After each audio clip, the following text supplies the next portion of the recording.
My hands were already reaching for the mug when my younger brother grabbed my wrist and said, "Don't drink that." I laughed. I actually laughed. I thought he was joking the way he always jokes at the worst possible moments.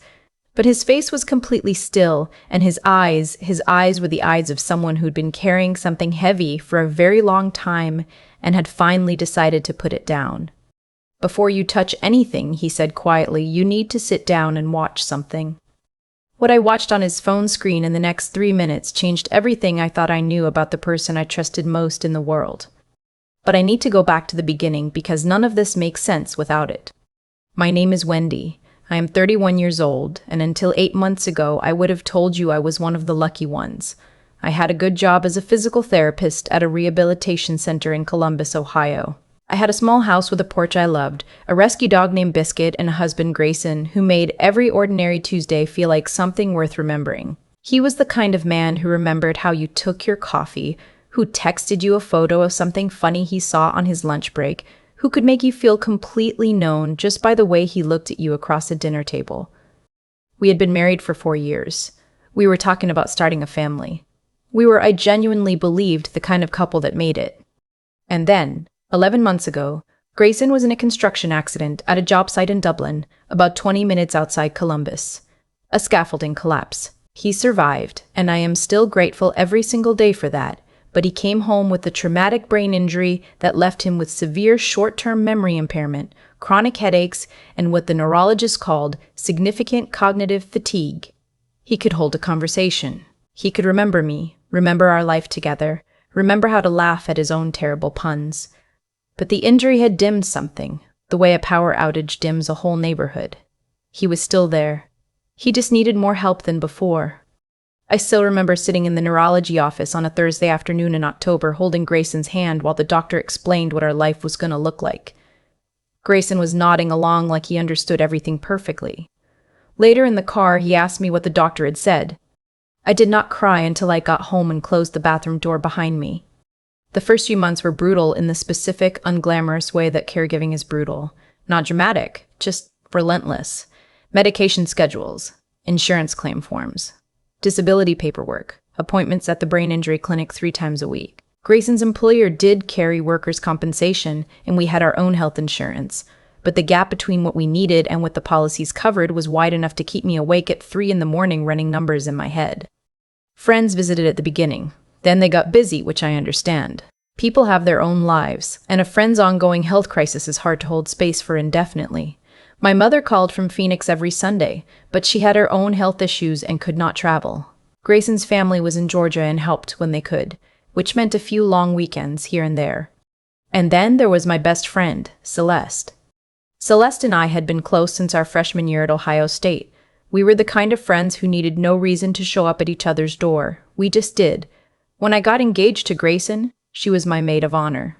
When her mother passed away 2 years ago, I drove to Dayton at 11 at night and sat with her until morning.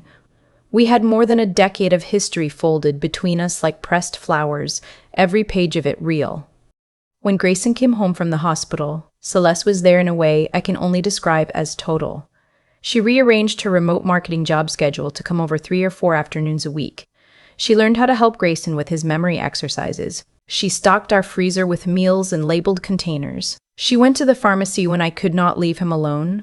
She sat with me on the porch after he went to sleep and listened while I talked through the fear and the guilt and the exhaustion that I could never let him see. She told me many times, "You are not alone in this. I am not going anywhere." I believed her. Of course I believed her. She had given me every reason to. Grayson trusted her too. That matters to say.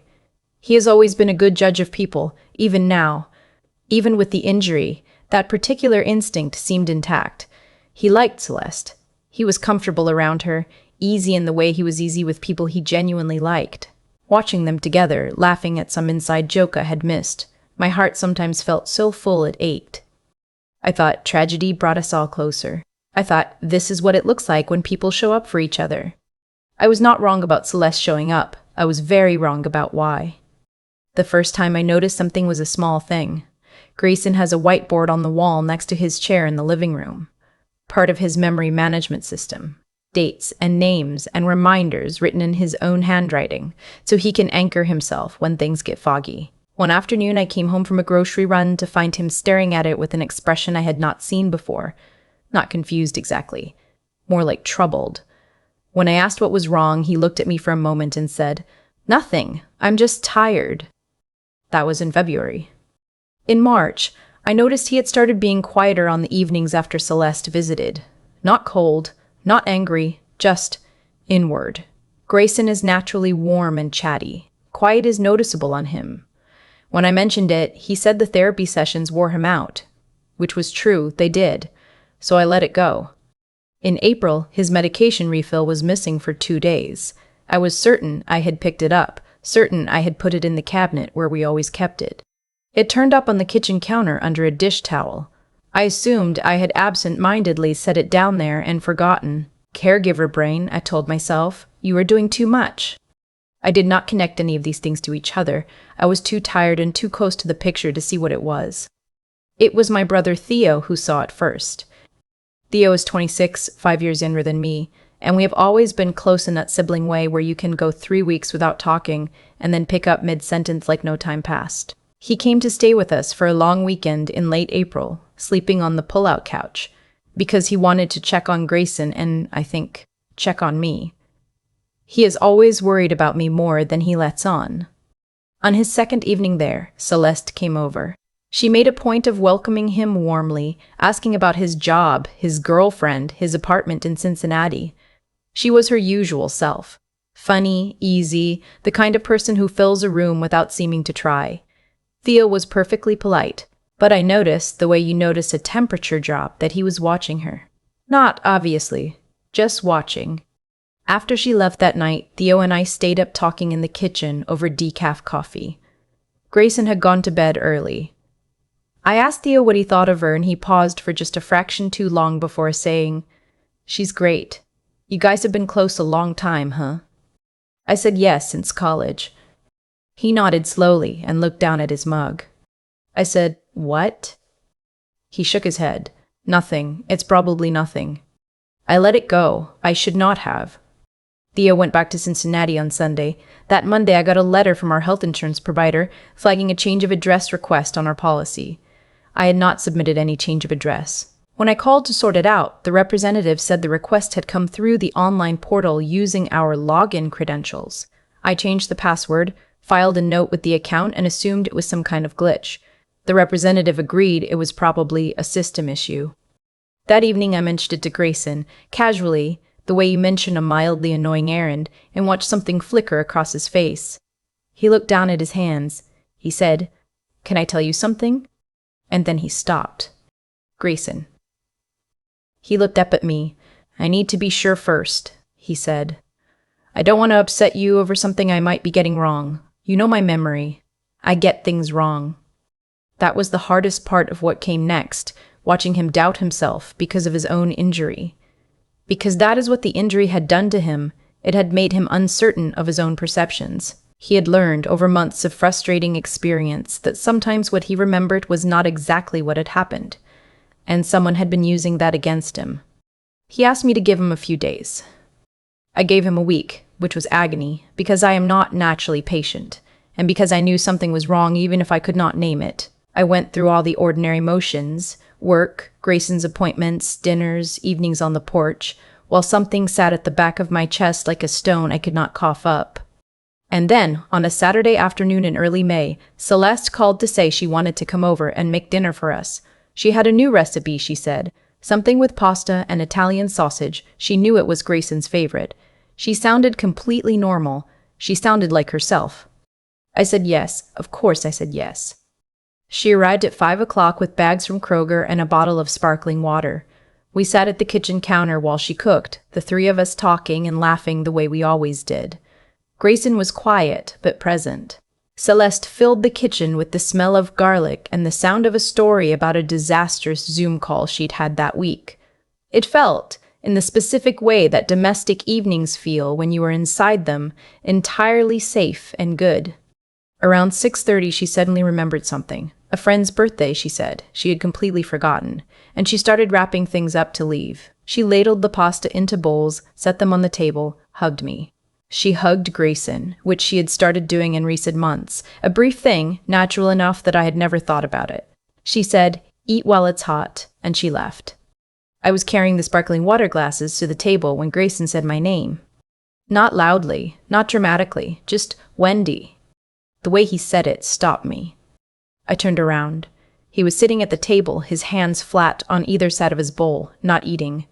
He was looking at me with an expression I recognized from the neurology office, that same deep, deliberate concentration, the way he looks when he is fighting hard to hold on to something clear.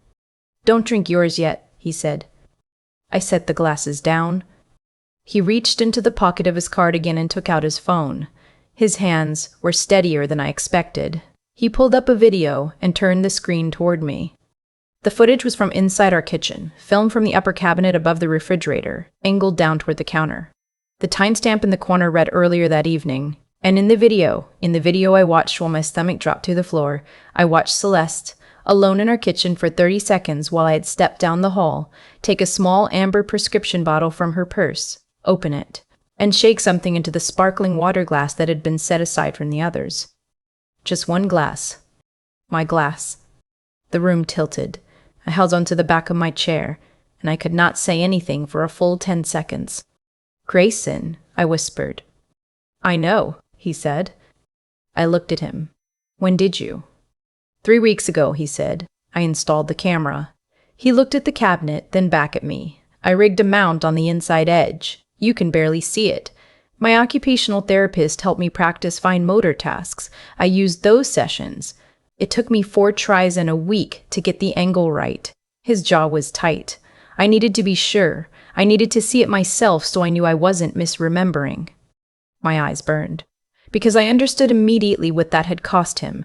Those weeks of suspicion, of saying nothing, of carrying it alone, of not knowing whether he could trust what his own injured brain was telling him. "What's in the glass?" I said. "I don't know," he said. "We shouldn't touch it." My phone was in my pocket. I dialed Theo before I had fully decided to because some part of me already knew he knew something. He picked up on the second ring. I said, "Grayson has a video of Celeste in our kitchen tonight." My voice came out flat, which happens to me when I am very frightened. "Theo, what do you know?" Silence on the line. Then, "Oh God. Wendy, I was going to call you. I was trying to find proof first." He exhaled. Her ex-boyfriend, the one she dated before moving back to Columbus, he reached out to me on Instagram 3 days ago. He saw a photo of us together on your page and recognized her. He said she had done something similar to him, tampered with his food and drink during a depressive episode. He never reported it. He said he thought people wouldn't believe him. A pause. "I didn't call you because I wasn't sure. I didn't want to blow up your support system if I was wrong. I'm sorry, I should have told you." I hung up and looked at Grayson. In the distance, I could hear a car idling outside. Then the engine cut out. Then footsteps on the porch. The front door opened. Celeste's voice, "Hey, I forgot my phone charger. Can I run grab it from the kitchen?" She stepped into the dining room doorway and stopped. We were both sitting there, the bowls untouched, the glasses untouched, the phone face up on the table, the video still visible on the screen. Her eyes moved from the table to Grayson to me. No one said anything for what felt like a very long time. I turned the phone so she could see the footage. Something happened to her face that I cannot fully describe. Like watching a building that has been structurally unsound for years, suddenly decide it is done pretending. All the architecture she had maintained just collapsed inward all at once. She sat down. No, she fell into the chair and pressed both hands over her mouth. "Celeste," I said. My voice was quiet. I was not going to yell. I was 31 years old and I had spent 11 months believing this woman was the reason we had survived, and there was nothing loud enough to do justice to that. "Tell me what's in that glass." She shook her head. "Tell me what's in it." "It wouldn't have really hurt you," she said. Quietly. Barely. It was just something to make you tired. So you'd sleep. She stopped. "So you could what?" I said. She looked at Grayson. And in that look I saw everything I had missed for months. The way her hand had always brushed his shoulder when she passed him in the kitchen. The way she angled toward him when they laughed. The way she had, so gradually and so completely that I'd never noticed, made herself essential to our household. Not for me. For him. I was supposed to be there for him, she said, her voice cracked. When he got hurt, I kept thinking if it had been me, if I had been his wife, I would have been there. I would have handled it better. She pressed her hands harder against her mouth. Then, I know how that sounds. He didn't choose you, I said. She closed her eyes. He chose me 10 years ago, I said, and he's kept choosing me every single day, including the days he can't remember everything about them, and you used his injury to make him doubt himself.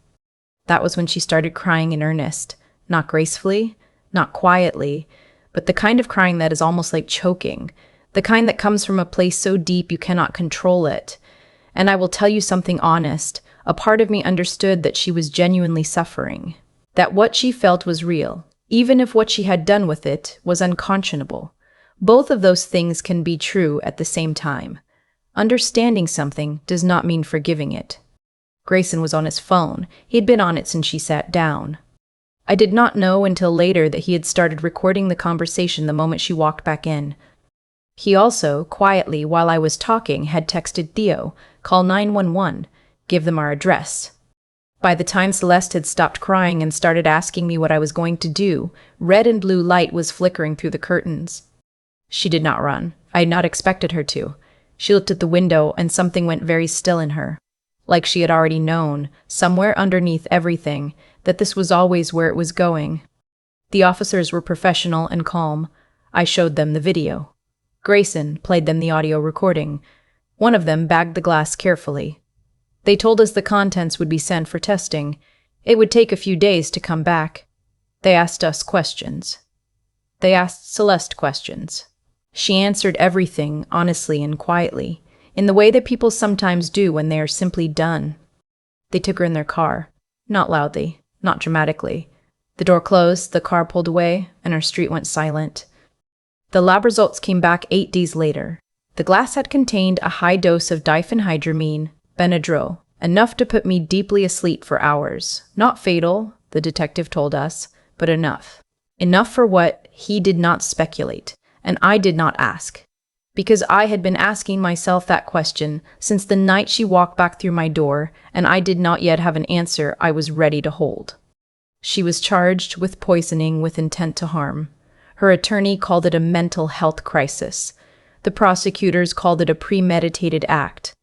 I suspect the truth, as it usually does, lives somewhere complicated in between. She pled guilty 6 weeks later. The judge sentenced her to 30 months with mandatory psychiatric treatment. I did not attend the sentencing. I could not sit in a room with her and perform whatever expression the occasion required of me. Grayson and I spent a lot of evenings on the porch after that. Not talking, mostly, just sitting together in the way that you can with someone who has known you long enough that silence is a language too. His recovery has continued to be slow and non-linear the way brain injuries are. Some weeks are hard. Some weeks he seems more himself than ever. His occupational therapist says his problem-solving under stress, the camera, the recording, the slow, methodical gathering of evidence across 3 weeks while managing his own cognitive limitations was remarkable. She said she had never seen anything quite like it. I told Grayson that. He looked embarrassed for exactly half a second and then said, "Well, I had a pretty good reason." I had to look away so he would not see me cry. I think about trust a lot now, not in the cynical way, not the way that says you can never really know anyone. More in the way that says trust is not the same as attention.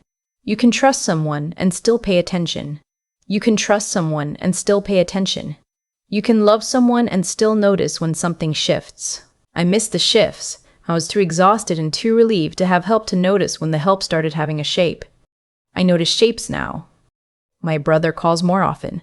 Grayson and I have started doing a check-in at the end of each day, just 5 minutes, just to say, here is what I noticed. Here is what I am wondering. Here's something I didn't say earlier that I probably should have. It is a small thing, it costs almost nothing, but it has become the most important 5 minutes of my day.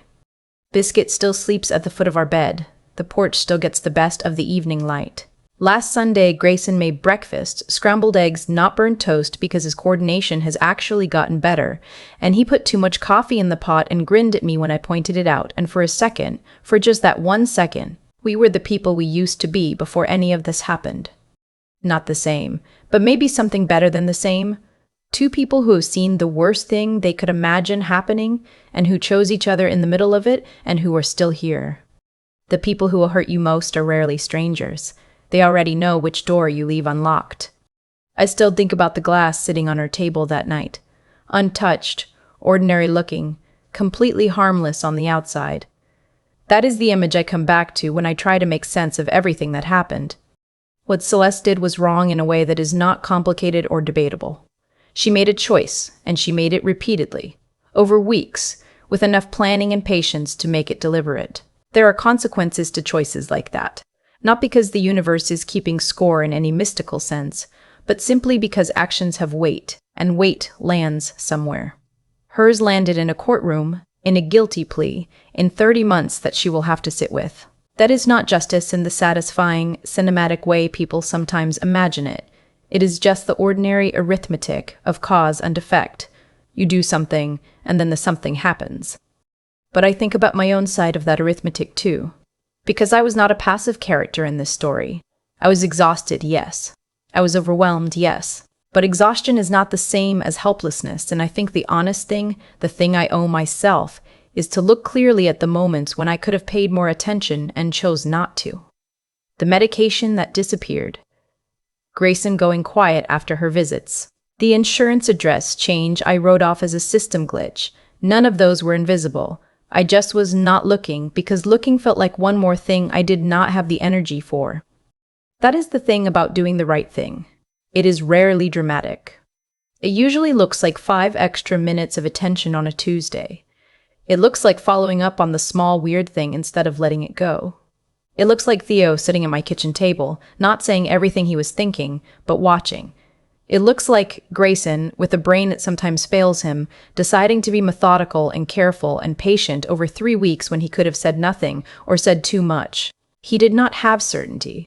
He just had enough integrity to want proof before he spoke, and enough grit to go get it himself, one careful motor skill exercise at a time. I think about that a lot. Grayson's injury took things from him. Speed, fluency, the ease he used to move through the world with. But it did not take his judgment, it did not take his steadiness, it did not take the part of him that, when it mattered most, thought clearly and acted carefully and protected the person he loved without making a single scene about it. There is a kind of intelligence in that which has nothing to do with test scores or memory function. It is the intelligence of knowing what actually matters and refusing to be distracted from it. What I want, on the other side of all of this, is to be more like that, less reactive, more willing to sit with discomfort long enough to understand it before I act on it, more honest with myself about the difference between trust and inattention. Trust is something you give actively. You look at someone, you see them clearly, and you choose to believe in them. What I had given Celeste was closer to assumption. I had stopped looking, and love, real love, does not stop looking. Grayson never stopped looking.